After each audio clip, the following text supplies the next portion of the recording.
খুলনা লবণচড়া র‍্যাব-6 এর পশ্চিম পাশে আল মামুর জামে মসজিদের গায়ে হাসানের মায়ের ঘর থেকে টাকা-পয়সা চুরি করে নিয়ে যায় এবং চোরের মুখেই শুনুন তার ভাষা।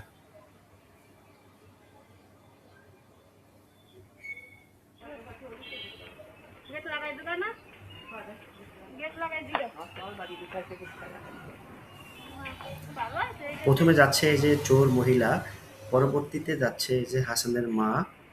হাসানের মা নিজে হাতে চোরকে গেট থেকে বের করে দিচ্ছে, বের করে গেট লাগিয়ে দিচ্ছে। এই চোর ২ মাস আগে আসে, এসে বলে যে, "আমার ছেলে মাদ্রাসায় পড়ে, একটা কোরআন শরীফ কেনার জন্য টাকা দেন।" তো দেয়। কিছুদিন পরে আবার আসে হাদিস কেনার জন্য টাকা দেন, তো দেয়। ৩য় দিন অনেকদিন পরে এসে সে বলে যে, "আমার মাথা ঘুরাচ্ছে নানি।" তাই বলে খাটের উপরে শুয়ে পড়ে।